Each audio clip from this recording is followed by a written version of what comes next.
Welcome to the Veritas Forum, engaging university students and faculty in discussions about life's hardest questions and the relevance of Jesus Christ to all of life. For more information about the Veritas Forum, including additional recordings and a calendar of upcoming events, please visit our website at www.veritas.org. The following material is copyrighted and may not be duplicated, reproduced, or redistributed without prior written consent from the Veritas Forum. Join us as we explore true life.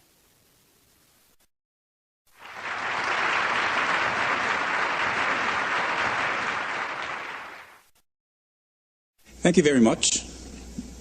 Thank you very much. It's a great pleasure to be here, and I want to thank the Veritas Forum for inviting me, and I want to thank Bill Craig for agreeing to this discussion, this debate. The topic for tonight's debate is whether God is necessary for morality. Is God necessary for morality? I'm going to be arguing that a belief in God or the existence of God is not necessary for morality. I'm at a bit of a handicap in doing this. I spoke to one of my colleagues, another moral philosopher, gave him the topic, is God necessary for morality? And his answer was, well, of course not. Now, I don't think the issue is quite as open and shut and black and white as that, but it does suggest, it does reveal, I suppose, a common outlook among moral philosophers that I share, that people have been doing moral philosophy without appeal to God for thousands of years, at the same time that they've also been doing moral philosophy that does appeal to God. It's not at all obvious to those of us who take a secular approach to doing moral philosophy what the problem is supposed to be. So I'm going to try to anticipate what some of the difficulties that Bill Craig will be raising, and maybe that's unfair. I don't mean to be saddling him with objections that he doesn't raise, or of course maybe I will be raising objections that he will go on to raise and he'll do a better job of it. So I may not get it quite right, but what I'll try to do is sketch a little bit about where I think a plausible account of morality might be that doesn't make use of the appeal to God, and try to answer some objections that one might raise against it. Second preliminary remark is I'll no doubt typically slip into talking about what the atheist might say or the atheist might believe, or an atheist approach to moral philosophy. And that's a bit of a misnomer, because I'm describing a view that's completely available to theists as well. And calling it an atheist view, I simply mean it's a view that does not make use of the appeal to God. It's not theistic, it is atheistic in that sense. And it's not necessarily limited to those who deny the existence of God. Let me start by putting aside a question that may be of interest to some of you, and if it does come up in the question period, I'm happy to address it at greater length. But one thing one might worry about in asking whether or not morality requires the existence of God is whether people could act morally if there is no God, or if they didn't believe in God, whether moral motivation or moral behavior presupposes in some way belief in a deity. I certainly hope that it's apparent to every person in this audience that the answer to that question is certainly not. That is to say, atheists, and here I do mean atheists in the more narrow sense, people who deny the existence of God, are just as capable of acting morally as anybody else. They're just as capable of acting immorally as anybody else. Theists, at any rate, don't have any kind of monopoly on moral behavior. And I'm completely confident that Bill will agree about that. It's, I think, such a non-issue that, as I say, I'm going to say nothing more about it. The more interesting question, there are several questions one might pursue, but the one I'll be focusing on, what I take to be perhaps the most interesting question, is whether or not we need God for there to be morality, for there to be a genuine difference between right and wrong. Here we think of God not as the motivator for moral behavior, but rather God as the source, or the author, or the ground of morality, its basis. And so the question I'll be focusing on is whether or not there can be a secular, non-theistic basis for morality, and I believe the answer to that is yes. Now, I could get off at this point, except, of course, again, I don't think there's going to be any difference of opinion between Bill and me on the question, do non-theists believe in morality? Of course we all believe in morality. It's whether or not there could really be something. Am I, as an atheist, entitled to talk about right and wrong as something that genuinely exists without having God? So that's the question I'm going to focus on, not whether, people talk this way, whether the atheists talk this way, but whether there's some logical difficulty about their talking that way. So what I'm going to do is very quickly sketch an outline of a view about ethics that I find congenial. It's not at all original to me. I don't in any way mean to suggest it's the only kind of outline one could accept as an atheist trying to explain what morality is all about, but it'll give you an illustration of, I think, a fairly plausible approach, or so it seems to me. And then I'll raise some deeper questions about it. So here's the basic idea. Right and wrong is a matter of whether or not your behavior hurts people or fails to help them. So, which is, wrong action is action that hurts somebody or fails to help them in the relevant circumstances, and right action is basically a matter of those behaviors that refrain from hurting people and do provide help. So once we've got this basic idea in place, it's pretty natural to see how the more familiar rules of ordinary common sense morality fall out from that. We have an explanation as to why it is that you shouldn't lie, because lying hurts people, why you shouldn't commit murder, why you shouldn't rape, because rape hurts the victims of rape, why you have to aid the needy, why slavery is wrong, why you need to clothe the naked and feed the hungry. In all these ways, these behaviors are morally wrong or right because of their connection with harm and failure to help. Now, there's a lot of details that would need to get worked out. I think for tonight's purposes, they're not likely to be all that important. Let me just mention that, of course, it's important to get clear that there's a variety of ways that people can be hurt. There's not just physical harm, but there's emotional harm, and there's assaults on somebody's autonomy, and you can fail to respect them in a variety of ways. I don't think I need to pursue that, so unless it comes up, I won't say more about that. And the second point is that, of course, to say that you can't ever harm is a bit of a simplification. There are going to be cases in which one would have an adequate justification for harming somebody else. For example, in cases of self-defense against a deliberate aggressor. There's a great deal of work in contemporary moral philosophy about what these exception cases are, what are the adequate justifications for harming or failing to help. And again, although I'm happy to go there, I don't think we need to, so I won't say more about it unless it comes up. Now, that's the nutshell of the moral theory that I believe in, and clearly I didn't say anything about God, and so it seems to me I'm entitled to say that I believe in morality, I'm entitled to believe in morality, and the question I only want to ask at this point is, why would anybody think otherwise?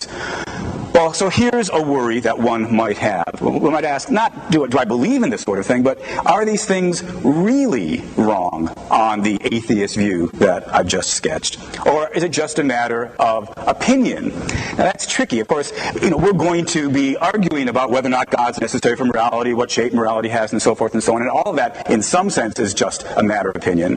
But I take it the deeper question is there a fact of the matter as to who's right? Not just there's a fact of the matter as to whether or not there is a God and what that God is like. I take it there's a fact of the matter with regard to whether or not it's wrong to harm people, whether it's wrong to rape, for example. I think it's wrong to rape. I take this to not just be a matter of opinion. It's not as though if I thought otherwise rape would be okay, or if everybody thought otherwise rape would be okay. Rape is wrong, full stop. So at least if you're worried about whether there could be genuine morality, where there are facts of the matter, then on an atheist account, I'm inclined to think, well, of course there can. We might wonder, what makes it wrong? And the answer is, well, it's wrong because, for example, rape is wrong because it harms the victim. Might ask instead, what do we mean in saying that it's wrong to rape?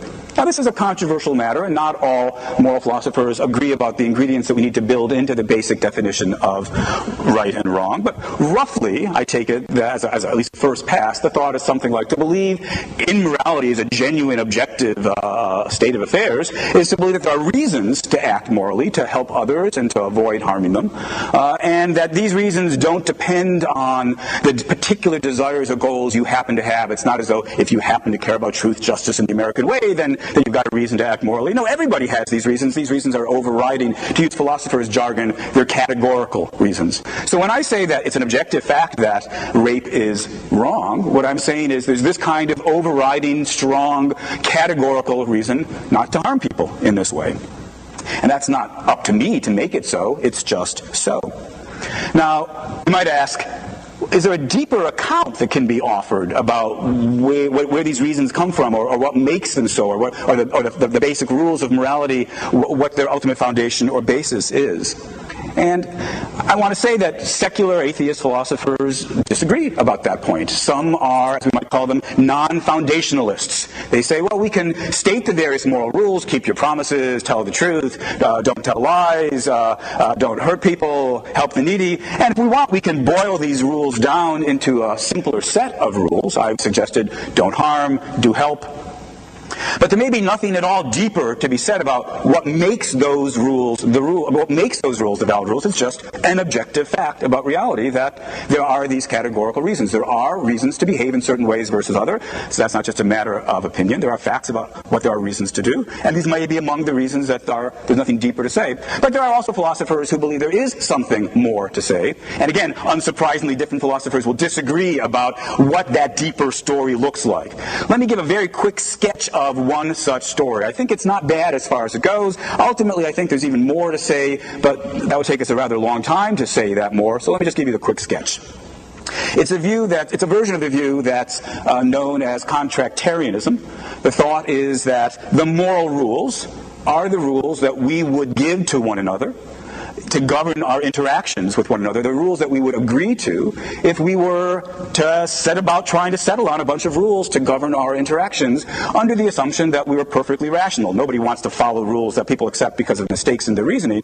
So imagine us, but soup ourselves up to be reasoning perfectly rational beings would agree to various rules to govern their interactions. And the rules that they agree to are the terms of morality. Now, there's different ways of running this contractarian thought.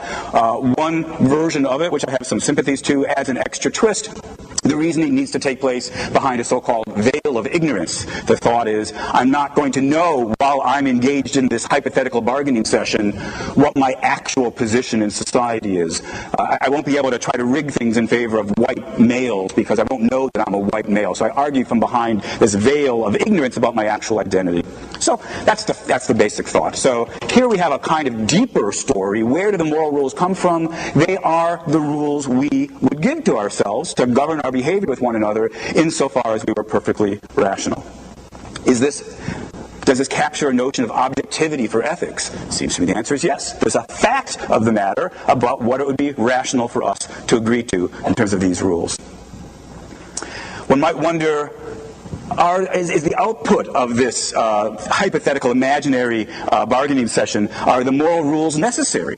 Maybe that's another feature we're looking for in trying to genuinely get morality as opposed to merely the illusion or appearance of morality. And the answer to that is yes, I believe they are necessary. Now, if you're a non-foundationalist, if you don't think there is a deeper story of the contractarian sort that I sketched, or some other deeper story that other moral philosophers have sketched, if you're a non-foundationalist, you might just stop it right here. You might say, to say that murder is wrong is to say that there's a categorical reason not to murder. And this isn't a contingent truth. It's a necessary truth. It's a truth that obtains, as philosophers like to put it, in all possible worlds, that murder would be wrong.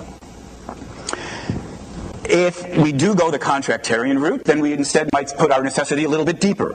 We might say something like, the moral truths are necessary, but their truth is itself explained in terms of the social contract, and that in turn is explained in terms of the fact that there are certain truths about reasoning, and these are necessary truths. It's a necessary fact that perfectly rational beings would reason about what kinds of rules they wanted to give to one another in such and such a way. So I think we can get the necessity of morality as well. Here's a rather different objection that might get raised.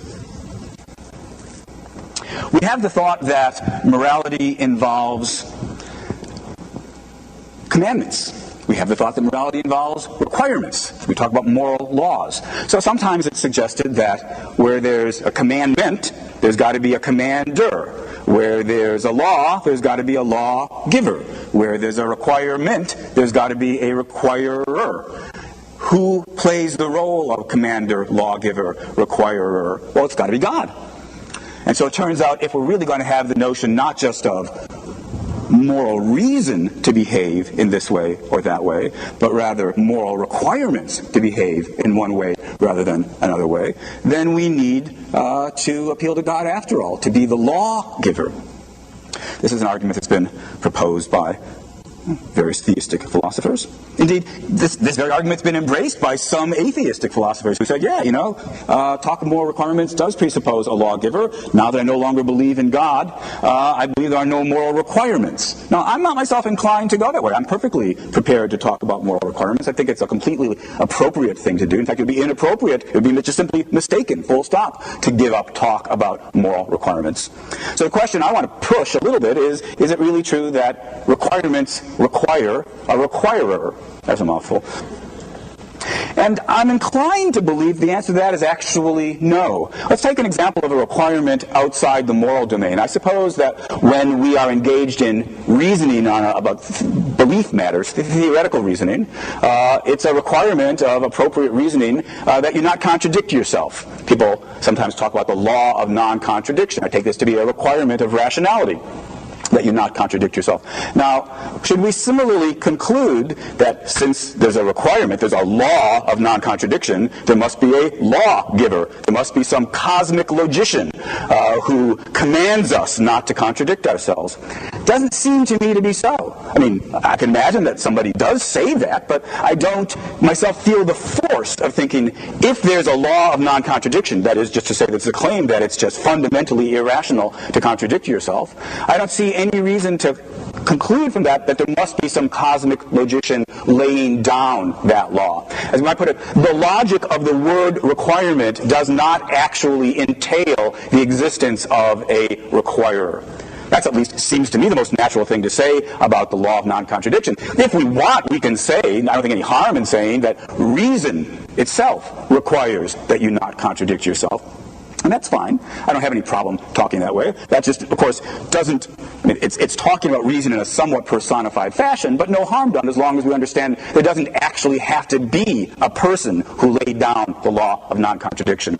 Well, similarly then, I want to say that with regard to the various moral requirements, we don't need a lawgiver for them to be genuine requirements. If we want, we can say, in fact, it seems to be a perfectly legitimate thing to say, that reason requires that we act in accordance with reasons. It lays down these various categorical reasons not to harm people, to aid them. And so we can personify reason in that way, but all we just mean, I think, is that there are these compelling, decisive, objective, categorical reasons to behave in certain ways and not behave in other ways, or to reason in various ways. So I myself am skeptical of the claim that commandments require a commander, or requirements require a requirer, or that law requires a lawgiver. So some of you may be more sympathetic to that suggestion than I am. Indeed, some of my colleagues are more sympathetic to that suggestion than I am. It's important to bear in mind that although I have the particular views I'm laying down here, it's not as though all non-theistic philosophers think about these issues in exactly the same way. If you brought up four of us, you'd probably get four different stories about how to ground morality in a secular fashion. Some of my colleagues are more sympathetic to the thought that talk of moral requirement really does entail that there be somebody who's commanding us to behave accordingly. And then we might ask, well, if that's so, who could it be besides God? And the answer I want to give on behalf of those of you and my colleagues who are sympathetic to the suggestion, the answer should be all of us. We, the members of the moral community, are the ones who are laying down these requirements. That idea is especially, I think, a natural fit if we accept the contractarian theory that I was sketching, albeit too quickly, sketching in my earlier remarks. If we think of the rules of morality as emerging from this hypothetical session in which we ask ourselves, how shall we behave towards one another? Except we face this question hypothetically in the mode of perfect rationality. What would perfectly rational beings lay down as these rules? But these are rules that nonetheless we are giving to one another. Then when somebody, and we enter into these rules freely, because we see that it makes sense for us to reach these agreements. You can see why it would be rational for us to agree to rules requiring telling the truth, laying out, forbidding lying, forbidding murder, and so forth. Then these are rules that we give to one another. And consequently, if somebody breaks those rules, they're not upholding their part of the social contract. And as such, the rest of us who are indeed limiting our behavior in keeping with this agreement, we can appropriately and with due authority turn to the person who's acting immorally and saying, you shouldn't behave that way. You're not keeping up your end of the bargain. So if you think there needs to be somebody who's demanding of us that we act morally, the answer could be, well, there is. Each one of us is demanding of everybody else, and indeed demanding of ourselves as well, that we act morally. So if you think requirements need a requirer, the answer could be, well, here's a requirer. It's the members of the moral community. Well, obviously, there's a great deal more that needs to be said about all of these subjects, but I've used up my allotted 20 minutes. But I hope you can at least see the outlines of an approach. There are alternatives. An approach which offers us a fairly plausible, I think, account of what morality is all about, under which the rules of morality are not an illusion. They're not a mere matter of opinion. They are indeed a matter of objective fact. And consequently, I'm inclined to think that moral philosophers of an atheistic inclination are completely entitled to believe that we can have morality without God. Thank you.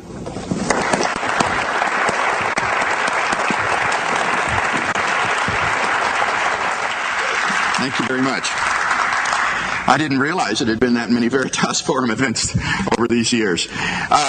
Good evening, and thank you very much. I am delighted to have the invitation from the Veritas Forum to participate in the dialogue tonight, and I want to say it's a tremendous privilege to be sharing the podium with so eminent an ethicist as Shelly Kagan. The question before us this evening is God necessary for morality?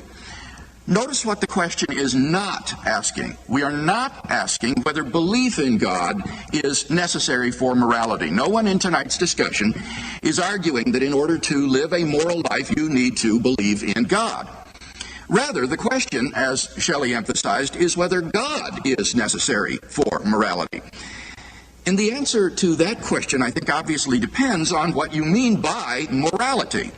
If by morality you mean simply a certain pattern of social behavior prevalent among human beings, then obviously this sort of behavior could still go on even if it turned out that God does not exist.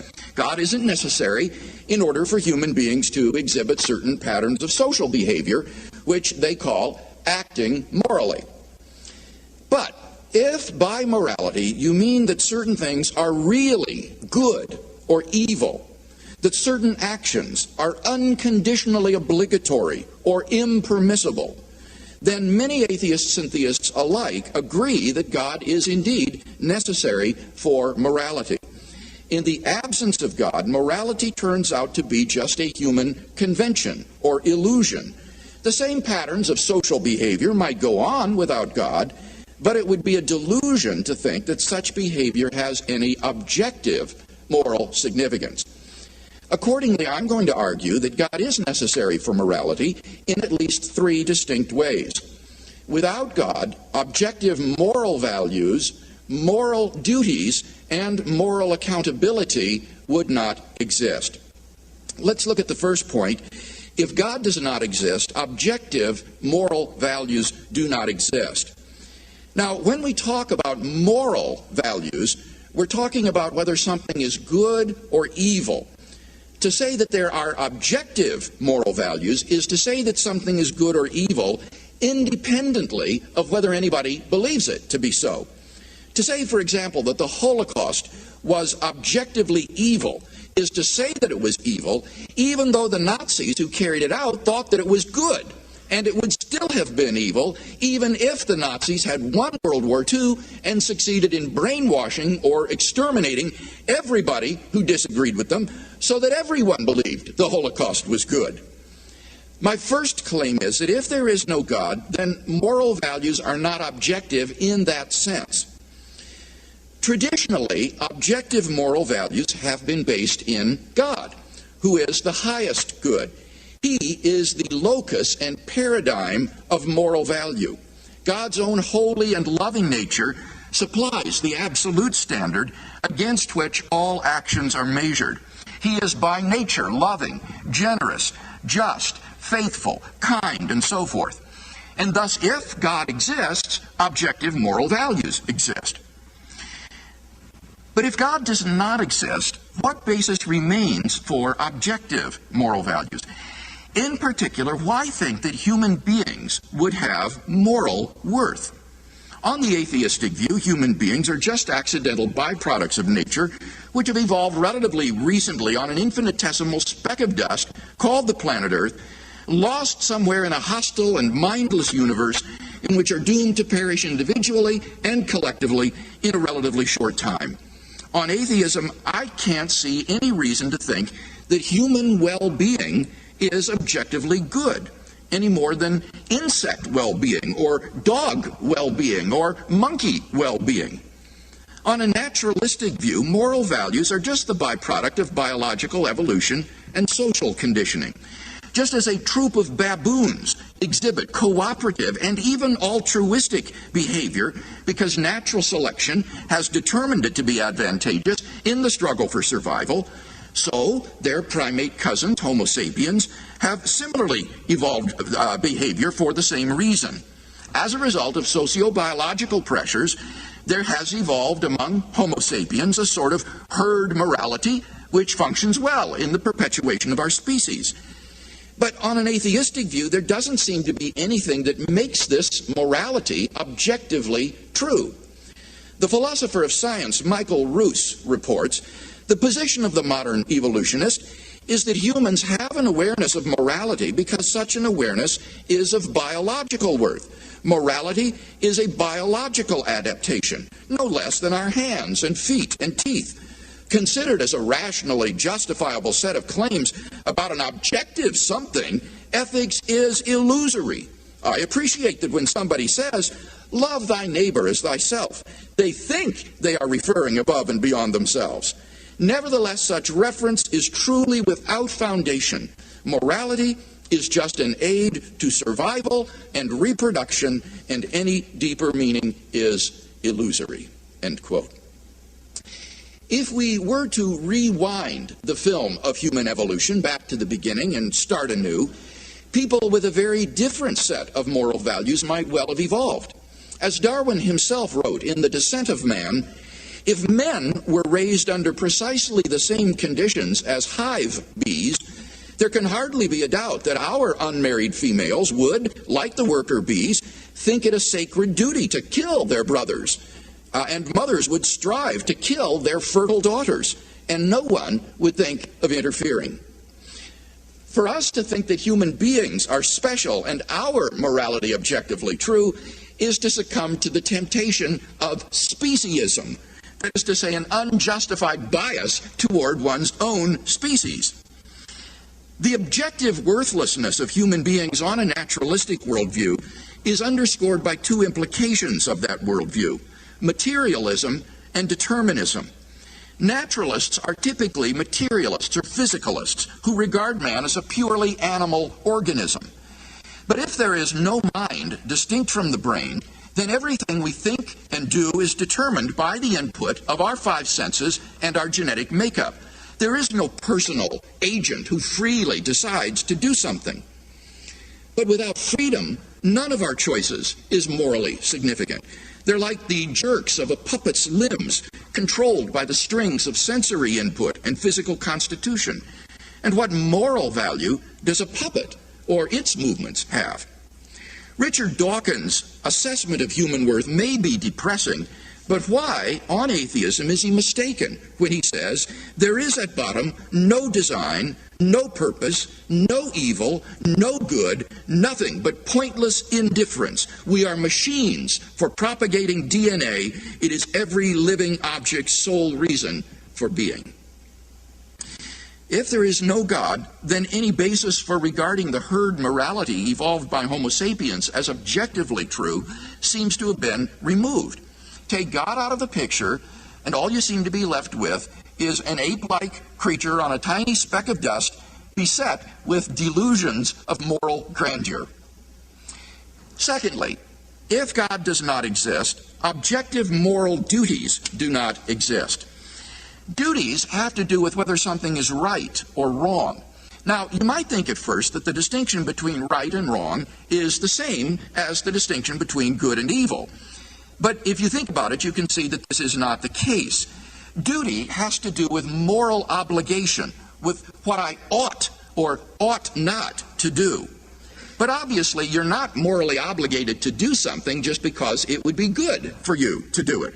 For example, it would be good for you to become a doctor, but you're not morally obligated to become a doctor. After all, it would also be good for you to become a firefighter or a homemaker or a diplomat. But you can't do them all. So there's a difference between moral values and moral duties. Now, my claim is that if God does not exist, then it seems we have no objective moral duties. To say that we have objective moral duties is again to say that we have certain moral obligations regardless of whether we think that we do. Traditionally, our moral duties were thought to spring from God's commandments, such as the Ten Commandments. Far from being arbitrary, these commands flow necessarily from his moral nature. On this foundation, we can affirm the objective rightness of love, generosity, self-sacrifice, and equality, and condemn as objectively wrong selfishness, hatred, abuse, discrimination, and oppression. But if there is no God, what basis remains for objective moral duties? On the atheistic view, human beings are just animals, and animals have no moral obligations to one another. When a lion kills a zebra, it kills the zebra, but it doesn't murder the zebra. When a great white shark forcibly copulates with a female, it forcibly copulates with her, but it does not rape her. For there is no moral dimension to these actions. They are neither prohibited nor obligatory. So, if God does not exist, why think that we have any moral obligations to do anything? Who or what imposes these moral duties upon us? Where did they come from? It's very hard to see why they would be anything more than a subjective impression ingrained into us by societal and parental conditioning. On the atheistic view, certain actions, such as incest or rape, may not be biologically and socially advantageous, and so in the course of human development have become taboo. They go against the social contract that Shelley has imagined. But that does absolutely nothing to show that rape and incest is really wrong. Such behavior goes on all the time in the animal kingdom. On the atheistic view, the rapist who flouts the herd morality or the social contract is doing nothing more serious than acting unfashionably, like the man who flouts etiquette by belching loudly at the dinner table. If there is no moral lawgiver, then there is no objective moral law which we must obey. It's all a matter of social convention on a par with rules of etiquette. Thirdly, if God does not exist, then there is no basis for moral accountability. Traditionally, it's been held that God holds all persons morally accountable for their actions.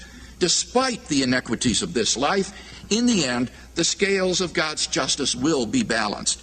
And thus, the moral choices that we make in this life have an eternal significance. But if God does not exist, what basis remains for moral accountability? Even if there were objective duties and values under atheism, they seem to be irrelevant because there's no moral accountability. If life ends at the grave, then ultimately it makes no difference whether you live as a Stalin or as a Mother Teresa.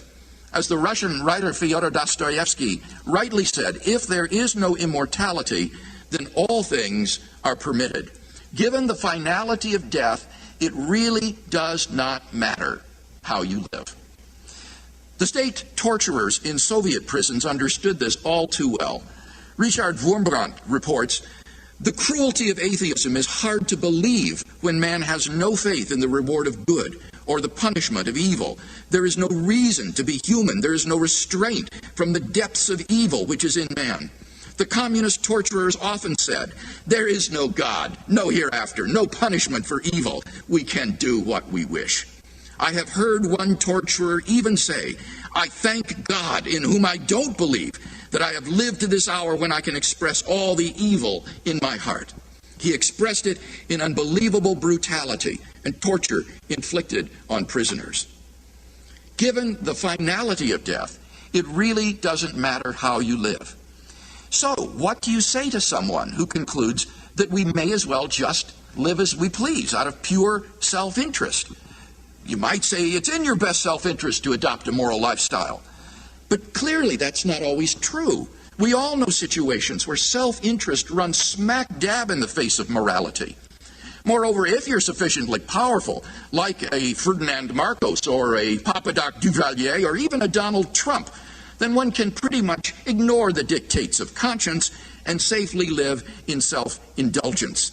Historian Stuart C. Easton sums it up well when he writes, "There is no objective reason why man should be moral unless morality pays off in his social life or makes him feel good. There is no objective reason why man should do anything save for the pleasure it affords him."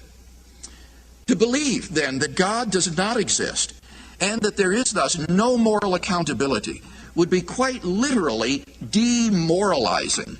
For then we'd have to accept that our moral choices are ultimately insignificant, since both our fate and that of the universe will be the same regardless of what we do.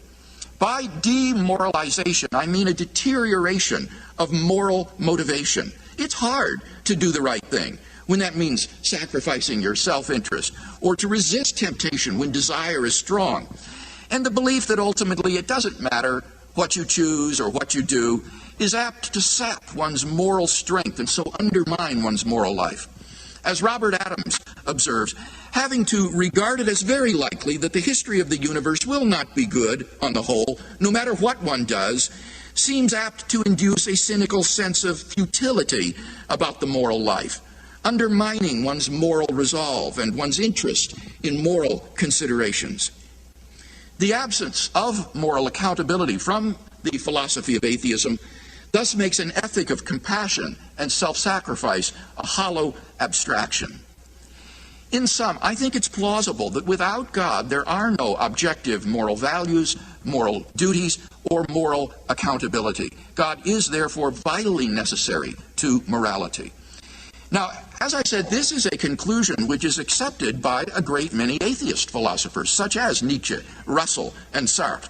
Though the conclusion is a painful one, these thinkers believe that honesty compels them to face it squarely. The challenge confronting the atheist philosopher, who continues to cling to objective moral values and duties after letting go of God, is, I think, threefold. First, to explain what is the basis for objective moral values on atheism. In particular, what is the basis for the intrinsic value of human beings? Second, to explain what is the source of objective moral duties on atheism. What makes certain acts obligatory or forbidden if there is no moral lawgiver to command or prohibit them? Why is it wrong to harm other members of our species, to inflict harm upon others? Thirdly, to explain how on atheism ultimate moral accountability exists, or alternatively, to explain why it is not necessary to morality. These questions must, I think, be addressed if one is to maintain that God is not necessary to morality.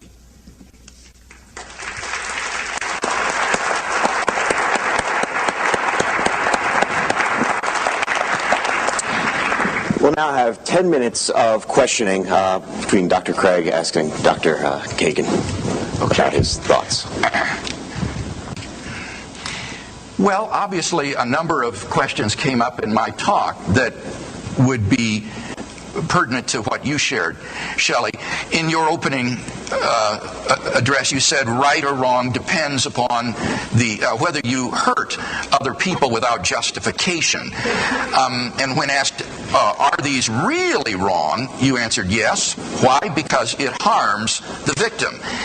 Now, I guess my difficulty is that I certainly agree that it's wrong to harm people, obviously, but it's hard for me to understand on a naturalistic worldview, such as I described, why on the worldview of naturalism, inflicting harm upon other members of our species is really wrong. It seems to me that this happens all the time among other animals, and so why is it wrong peculiarly for human beings to inflict harm on each other? All right, so let's start with that. Suppose that my 3-year-old nephew walks into your house, takes some book off your shelf, and tears the pages out. He hasn't done anything wrong. Or 3-year-old's probably old enough, he has done something wrong. Like a year and a half, he hasn't done anything wrong. If I go into your house, tear some pages out of your book, I've done something wrong. What's the difference? well, I'm capable of appreciating reasons for respecting your property that my 1.5-year-old, this is hypothetical 1.5-year-old nephew, doesn't have the capacity. Right? There are differences between people that allow me and you to think about our behaviors, to evaluate our behaviors, to see whether or not there are legitimate reasons for behaving as we do. Creatures that don't have that capacity don't have that capacity. It's precisely because they lack that capacity that makes no sense that the notion of right and wrong behavior gets no purchase. Lions can't reflect upon their behavior, so when they do it, it's not wrong. If you or I were to engage in that behavior, we can reflect upon that. We can recognize the reasons for not behaving that way. So I think the distinction is a fairly straightforward one, not a deep mystery or a hard challenge for the naturalist to respond to. Okay, I think that's a good answer for why we wouldn't regard animals as moral agents who would be culpable for their acts. But it seems to me that at best that answer would go to show that rationality or the ability to reflect rationally on things is a necessary condition for moral behavior. But I don't see that that's a sufficient condition for moral behavior. It's still not clear to me why it would be wrong for creatures who have considerably complex neurological systems to inflict harm on each other on a naturalistic worldview in the struggle for survival. Okay, so the question you asked initially was, how can I explain why it's wrong for me to murder when it's not wrong for lions to murder? And to answer that question, all it takes is for me to point out a relevant difference between us, and you've just, I think, said, yeah, all right, so I managed to do that. If we now shift to the question, so what does it take for wrongness to enter the world above and beyond rationality? I think the answer might well be, actually, once we achieve a certain level of rationality, nothing more is taken. Nothing more is needed. The reason it's objectively wrong for me to engage in murder is precisely because there is a reason for me not to do it. A reason that I'm capable of recognizing. And if you ask, what more does it take? The answer is, well, those are the basic ingredients right there. We can refine it. I mean, we can put a little icing on it if we'd like to make it. But in terms of the essentials, that's it. What there's reason for me to do depends on what kind of creature I am. Once I become the kind of creature in the evolutionary, process, once creatures evolve that are capable of stepping back from their actions, capable of reflecting about whether or not their behavior makes sense, whether it conforms to standards that they are themselves prepared to endorse, at that point the machinery is in place. And at that point, there are reasons for me to behave in certain ways and to avoid other kinds of behavior. And if you ask, but what makes that wrong? I'm still not clear as to why these beings suddenly achieve intrinsic moral worth in virtue of having these complex nervous systems that enables them to have self-reflection and so forth. If you put it as complex nervous systems, it sounds pretty deflationary. Right. What's so special about having a complex nervous system? But of course, that complex nervous system allows you to do calculus. It allows you to do astrophysics. It allows you to write poetry. It allows you to fall in love. Put under that description, you ask, what's so special about humans from a naturalistic perspective?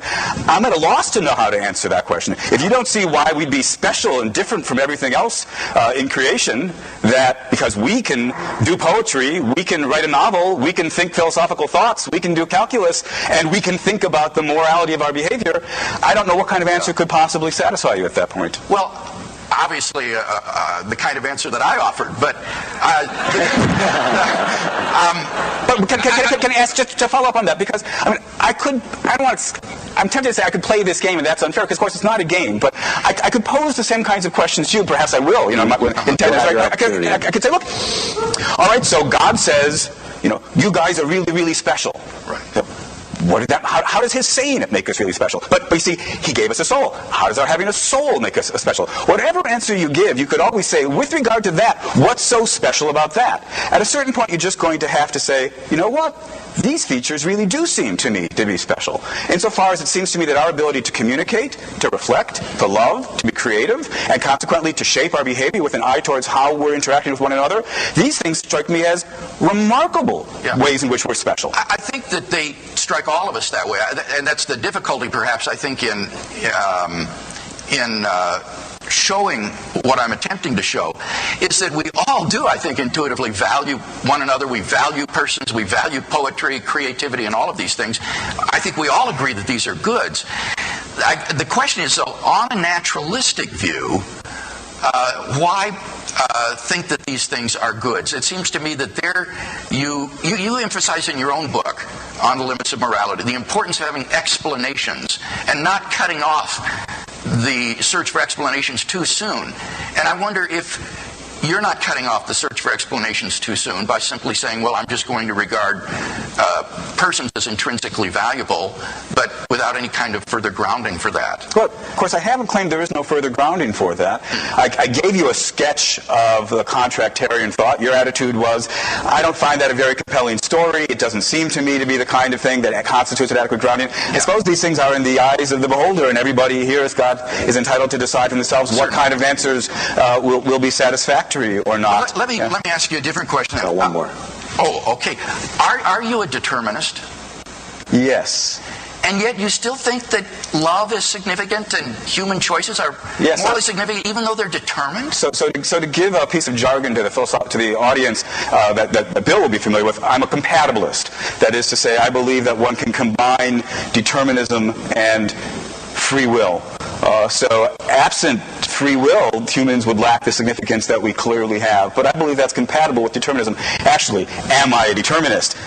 Who knows what quantum mechanics teaches us about whether or not determinism is true. But at least I believe that determinism could be true without in any way threatening my conviction that humans are special.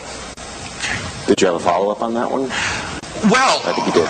Only to say that it just seems to me to rob moral choices of any sort of significance if we're determined to do it by the antecedent physical causes that lead up to the point of choosing and then cause our brains to react one way rather than another.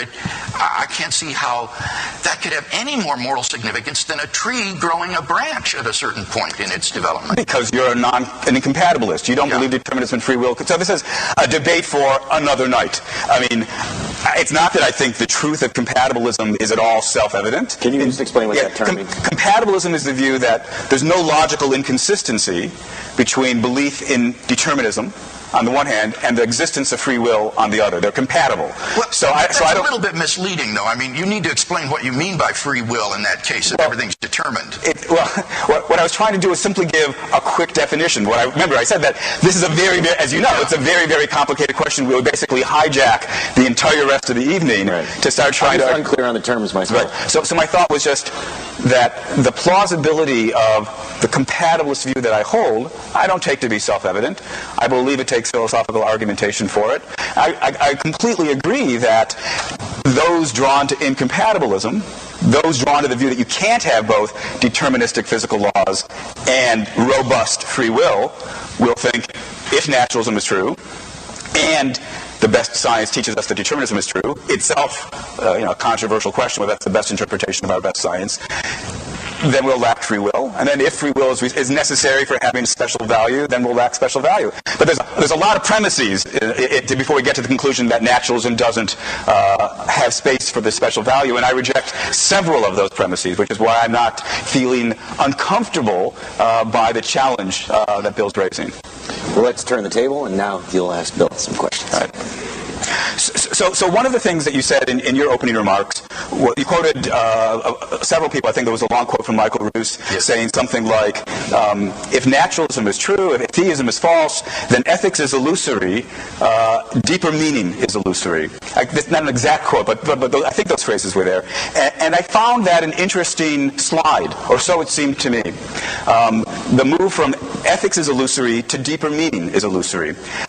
I think I want to concede that in the way you mean deeper meaning, I don't believe in deeper meaning. Because I think when you talk that way, you think for there to be, not that I have any trouble talking about meaning or even deep meaning, but when you talk that way, I think you're thinking it's got to be meaning on a cosmic scale. That's where some of the points about accountability come in as well. Yes. So, fine, I believe that humans are just creatures that evolved on this tiny little speck of dust. But I don't see how the denial of deeper meaning should give me any reason to think, therefore I'm committed to ethics as illusory. So perhaps you could explain that. Where that came in, I think, was with respect to moral accountability. And also with regard to the significance of human beings. It seemed to me that on a naturalistic worldview, everything is ultimately destined to destruction in the heat death of the universe. As the universe expands, it grows colder and colder as its energy is used up. And eventually all the stars will burn out, all matter will collapse into dead stars and black holes. There will be no life, no heat, no light, only the corpses of dead stars and galaxies expanding into endless darkness. And in light of that end, it's hard for me to understand how our moral choices have any sort of significance. There's no moral accountability. The universe is neither better nor worse for what we do. That ultimately there isn't, our moral lives become vacuous because they don't have that kind of cosmic significance. I still need to have you explain that for me better, because, again, it seems to me it's one thing to say it lacks eternal, cosmic, everlasting significance. Mm-hmm. It's another thing to say it lacks significance. In fact, to give one of your examples, you talked about, again, I don't remember the source of this quote, but the torturers, was it Nazi torturers? Right, yeah. You say, if theism isn't true, then it doesn't really matter. This strikes me as, I'm sorry, I'm sure it's going to sound weird, but it strikes me as an outrageous thing to suggest it doesn't really matter. Surely it matters to the torture victims whether they're being tortured. It doesn't require that this makes some cosmic difference to the eternal significance of the universe for it to matter whether a human being is tortured. It matters to them, it matters to their family, it matters to us. So again, how do you move from the lack of eternal significance to the thought that if it doesn't have eternal significance, it can't have any significance? Because the victim, it obviously matters to him in the sense that he's in pain and agony, but ultimately it doesn't matter that he was ever in pain and in agony. The whole thing just degenerates into utter meaninglessness and insignificance. I don't mean to suggest that the torture didn't do a bad thing to this person, but ultimately it doesn't matter. It all ends up the same. Yes, but it all ending up the same isn't the same thing as, and so it doesn't matter what happens until we get there.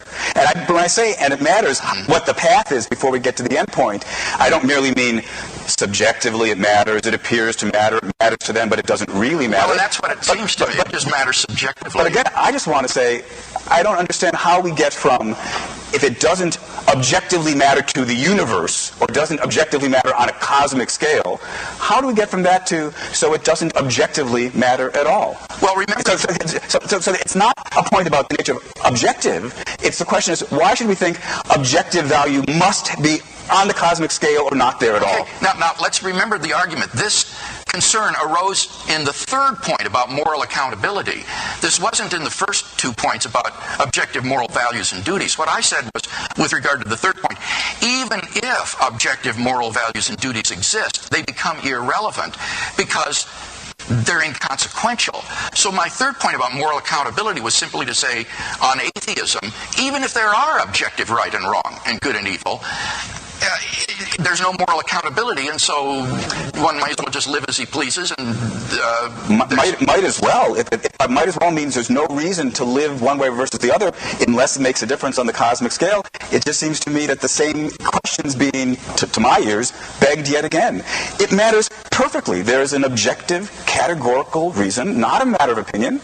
There's a fact of the matter about the compelling, overriding reason that you are irrational to disregard, even though, in terms of the heat death of the universe, it won't stop it. But for all that, there's an objective reason not to behave this way. Yeah, that would be to say you have an objective moral duty. And for the third point, I was willing to grant that. But the question here is the deeper question about why adopt the moral point of view. And that can't be a moral answer because you're asking the question, why adopt the moral point of view? I think the concern that I have in this third point is that on What's the answer that you believe you get let me explain. I think on the third point, that what I'm trying to say there is that on atheism or naturalism, the prudential value and moral value are on a collision course with each other. That what it's prudent for me to do is often in contrast or in conflict with what's moral for me to do. And prudence would seem to trump morality in terms of one's self-interest in virtue of the fact that it makes no difference how you choose. But on theism, where there is moral accountability, you can consistently make choices that go against your self-interest and sacrifice self-interest and prudence for the sake of the moral value and moral duty. Because precisely you'll get it back in the end, and so it's not really in the long term a self-sacrifice at all. That's the thought, yes? Well, that wasn't what that wouldn't be the way I'd put put it. It's not that... But that is the reason that you think you can resolve the conflict between prudence and morality, because God makes it be the case that unless you act morally, your self-interest won't actually be furthered. That's right, how the solution is. Yes, that's right. That they'll be in harmony with each other ultimately. So you're completely right. I don't believe they're in harmony. Yeah. But that doesn't mean I believe the only rational thing to do is to act prudently. On the contrary, I believe there's greater reason. This should be a form of a question like Jeopardy. Put this in a form of question, Shelly. Why not believe that moral reasons outweigh prudential reasons? The mere fact that there's a conflict doesn't commit the naturalist to the claim that the prudential ones are the weightier ones. All right, but there is that conflict, and for many people, I think, as I said, this can have a demoralizing effect upon a person because ultimately his moral choices make no difference either for himself or for the good of the universe. And I suspect that this will be demoralizing in the way that Adams suggested it would.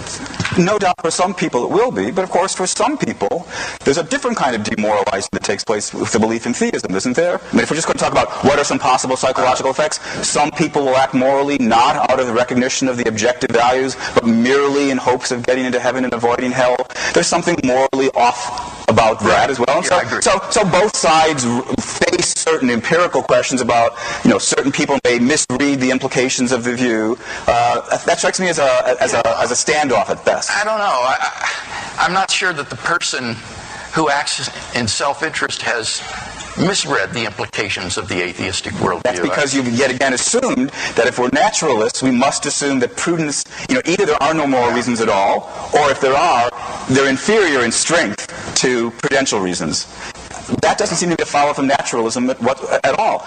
If we had more time, obviously we can only begin to scratch the surface of this debate. If we had more time, I'd lay upon you my elaborate theory of the nature of practical reasoning, according to which prudential reasons are less significant than moral reasons. This is a view that I think is completely compatible with naturalism. We can get into it with some questions. Okay.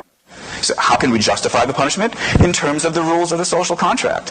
What do we do? We agree in the contract that if people break the contract, they'll be subject to penalty. What if he doesn't want to sign the contract? So, he's outside the contract, so he's not bound by it. Well, the question is not what does any given person in fact agree to. That's why I talked about what we would agree to insofar as we're imagining ourselves as being perfectly rational. As a perfectly rational being, that is to say, if you imagine the kind of souped-up, cleaned-up version of the dictator, it would be just as reasonable for him to sign the contract as for the rest of us. It's neither here nor there that he doesn't accept morality. He's still bound by it.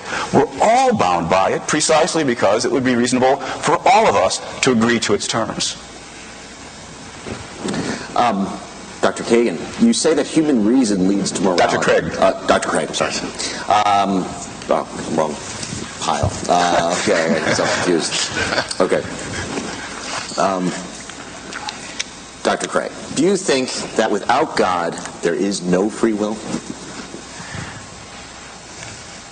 Yes, I guess I would say that, because it would seem to me that if God doesn't exist, then human beings are just material objects, and that what we call free choices are just the results of electrochemical reactions in our nervous system, and that therefore they're not genuinely free.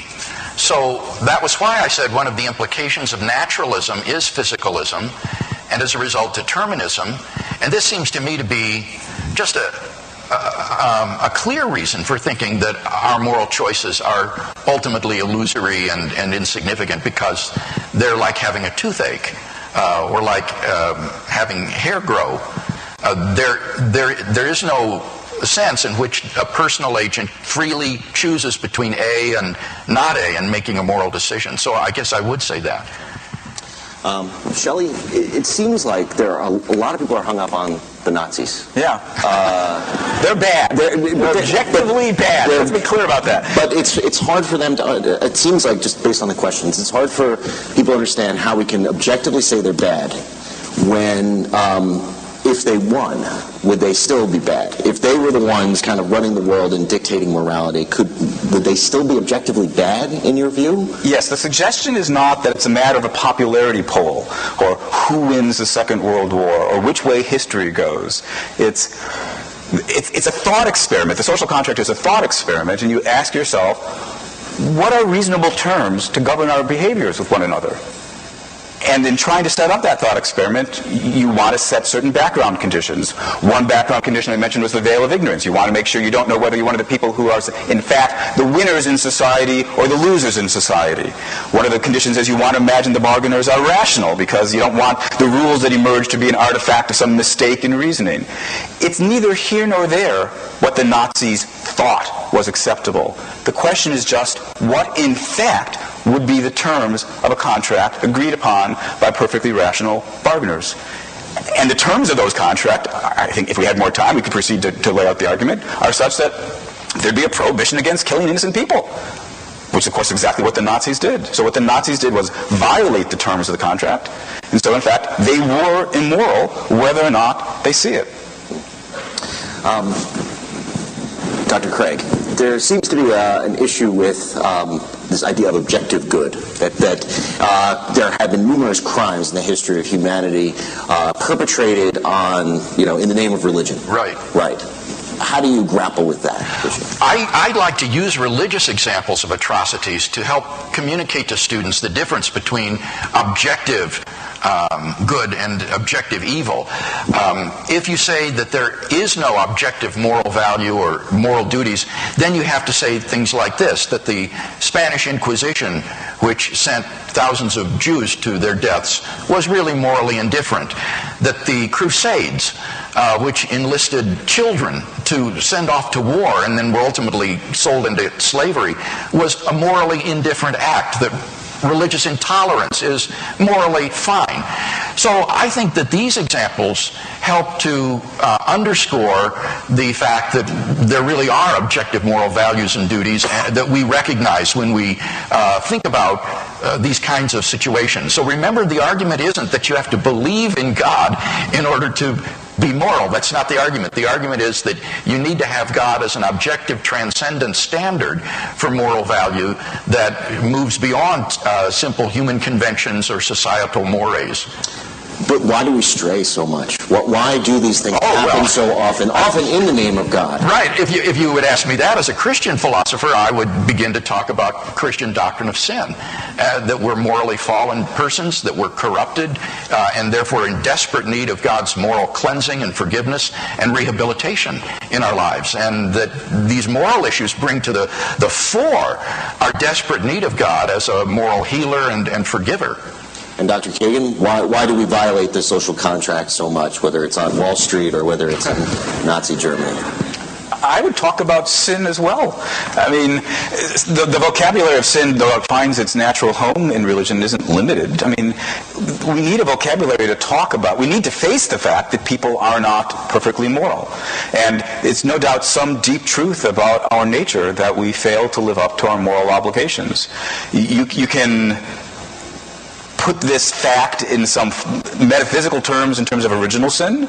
You can put this fact in naturalistic terms in terms of something about our evolutionary heritage and how we were evolved to favor our kin and our friends. There's got to be some explanation of it. Anybody who pretends that everything is well with the world is naive. The claim that there's objective morality is not, and that perfectly rational beings would agree to its terms and thereby ground from the basis of objective reality is not any kind of claim that we are perfectly rational, that we behave perfectly rationally. In trivial terms, this is a completely familiar fact. You're on a diet, and the piece of chocolate cake calls you from the refrigerator, right? So you know you shouldn't do it. You do it anyway. That's what people are like. Interesting question why that's so, but I take it there's no disagreement at all that it's so. And the naturalist, I think, is no more at a handicap in terms of offering explanations of that fact. What about ways of preventing it? Do you have any thoughts on that? I mean, are there ways of controlling it, sort of instilling the social contract a little bit better? Well, look, there are a variety of things that people need in order to become moral beings. One is moral education, a topic of tremendous significance, though, again, other than just gesturing in its direction, it would take us way too long to say anything helpful about it. How children are brought up so as to have a regard for one another and to recognize that it isn't just a matter of whether you get caught. It isn't just a matter of whether you're going to get punished, but that this is another human being you're dealing with, and as such, you have to have respect for their interests. Moral education is crucially important. Moral community is crucially important. And not to be naive at all, the state is crucially important. I mean, there's certainly one thing that Craig's theism provides him that I lack. He has a cosmic enforcer, which provides a kind of motivation that I can't appeal to.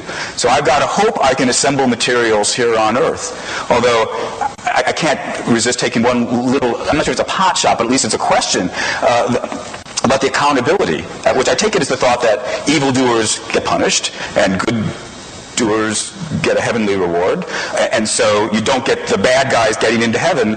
I'm not quite sure how to reconcile that with the belief that Jesus can provide, salvation. Yeah. It seems to me that is in tension with the notion of accountability we're trying to put forward. Yeah, actually, this gets into really important questions of theology, because on the Christian view, it isn't the bad guys that go to hell. The bad guys get into heaven.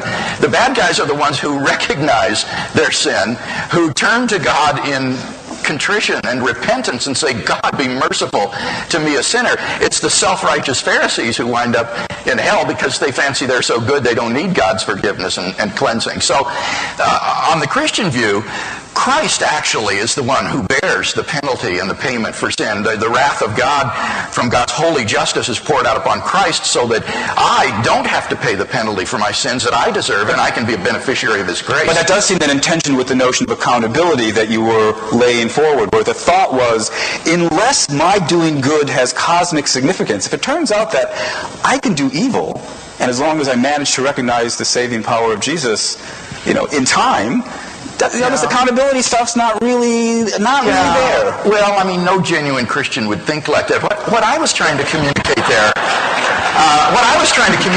is that our moral lives really matter, that they make a difference. For me, the thought that everything perishes in the heat death of the universe, like Russell's credo, is so depressing, so awful that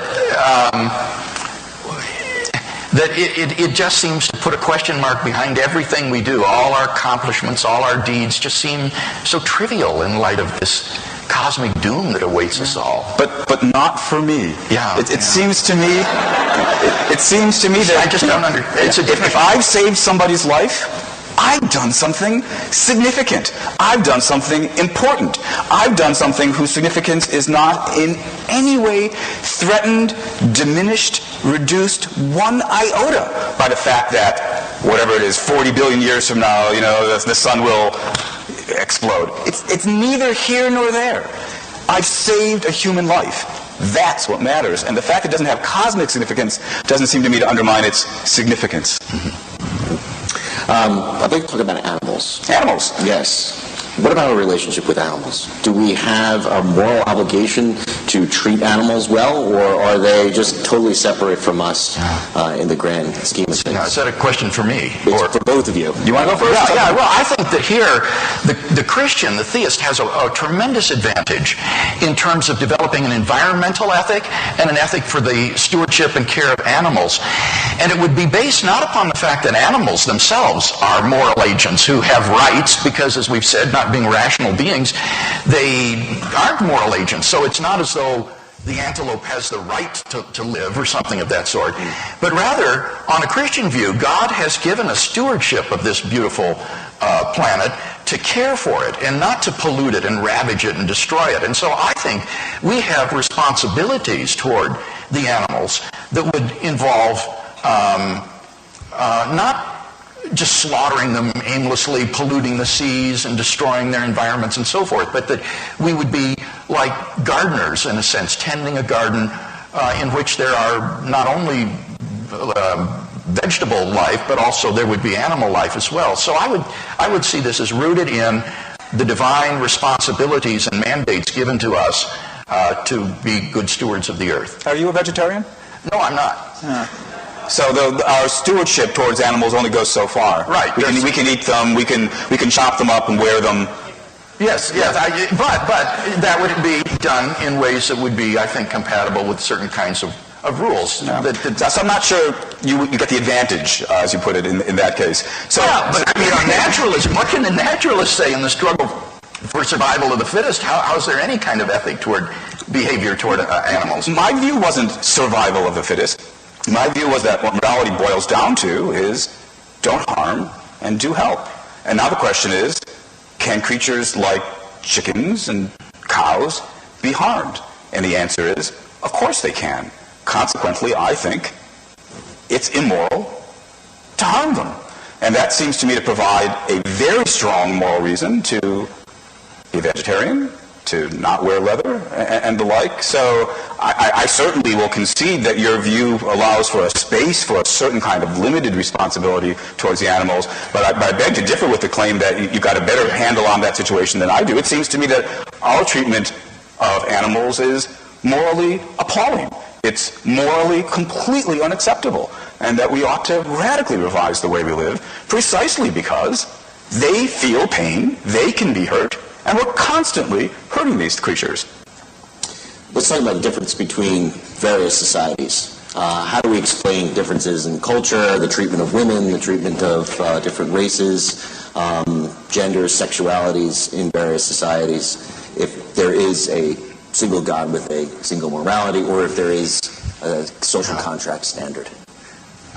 Now here I don't think there would be any significant difference between us in the sense that this is a question about moral epistemology, that is to say how we come to a knowledge of the good and the right, rather than a question of moral ontology, which is a question about the objective reality of the good and the right. And I think we would both agree that the objective existence of moral values and duties doesn't imply that these are always easy to grasp, or that people infallibly do grasp them, given our human proclivity to selfishness. So certain societies haven't caught up? Yeah, I have absolutely no qualms about being politically incorrect and saying that certain societies like National Socialist Germany were morally corrupt. Or Afrikaner or South Africa, or... what about Saudi Arabia? Yeah, in its treatment of women, I think it's appalling. I think that once you have a transcendent moral standard that transcends culture and society, you're in a position to make the kind of judgments that the court did at Nuremberg in saying that these Nazi leaders were war criminals and were justly condemned for what they did. If you lack that transcendent standard, then I think you are faced with the problem of sociocultural relativism. Well, as Craig says, this is, I think, actually a point at which we are in large agreement. I might not use the word transcendent here, but I think I agree otherwise with virtually everything he said. So if the question is, what's the explanation of the fact that so many societies have had morally appalling moral codes, the answer, in part, is it takes a while for civilization to work its way up to recognize moral truth, just as it takes a while for civilization to work its way up to recognize truths in any other domain.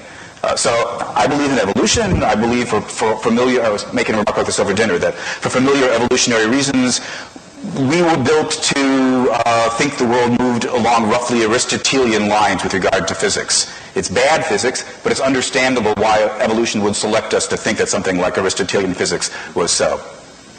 Happily, evolution also implanted in us reasoning capacity to step back from the beliefs that it gave us at the ground level and to challenge them and to test them. And so we've worked our way up from Aristotelian physics. And similarly, it takes centuries to work our way up to the point at which we recognize that all people are equal. It takes centuries until we work our way up to the point at which we recognize that women count as much as men, blacks count as much as whites, and that animals count too. Very nice. We'd like you to give some closing statements, just a few words. Wow. Okay. Who's going to go first? Who goes first? Who went first? I went first. Why don't you go first this time? Okay.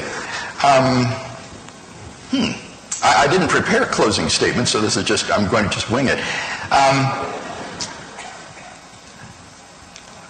I've argued tonight that if God exists, then you do have an objective basis for moral values, moral duties, and moral accountability. And I don't think that that's ever been disputed tonight. The debate has been more about whether naturalism can give you these things, but we haven't really contested that if God exists, then you will have a sound foundation for morality. God's own holy and just nature will be the good and will define the good as all things relate to it. His commandments to love him and to love our neighbor as ourselves will furnish grounds for our moral duties and obligations that will be objective and transcultural. And then our lives will have a paramount significance because the moral choices we make really do make a difference. They have eternal consequences. So I think theism is tremendously attractive and would invite you to consider it for yourselves. By contrast, on naturalism, it's hard to see why these creatures we call Homo sapiens have intrinsic moral value. This moral contract seems to me to be just a fiction and not really anything more than a social convention that Homo sapiens conspire among themselves to fancy themselves valuable. And this is especially evident, I think, on materialism and determinism, where, as I say, making a moral decision is no different than a tree growing a branch. It's hard to see how a puppet and its movements can have moral significance. In terms of moral duties, again, without someone to prohibit something or to command something, it's very hard to see how things can be prohibited or commanded. That's very different than the law of contradiction, I think, because the law of contradiction doesn't prescribe behavior. It doesn't say to you, don't contradict yourself. You're free to do that if you want to. It just says if you do so, you're irrational. But the moral duties are giving you prescriptions for behavior, for ways you ought to behave.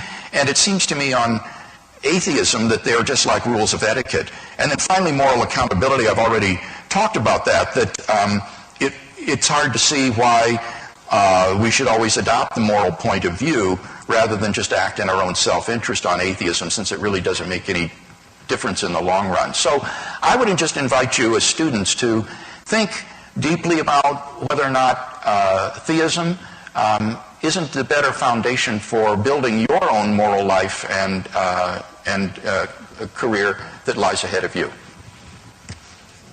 Well, let me start on a note of agreement. I would want to invite all of you to think as well. I don't think the issues that we've been talking about this evening are at all easy or simple. I suppose it's probably obvious that we haven't settled anything here, but it's important to also point out that we've only begun to address any number of relevant issues. This is not the kind of topic that you can do justice to in an hour and a half. At best, it can whet your appetite for learning more.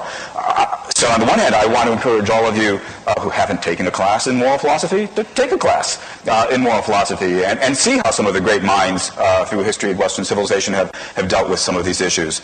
And similarly, I would encourage all of you, theists or not, take classes in religion. I hope I've said nothing this evening to suggest any kind of hostility to religion. Far from it. I think it's a view worth taking very, very seriously. Though I happen to believe that theistic beliefs don't play any essential role in grounding morality.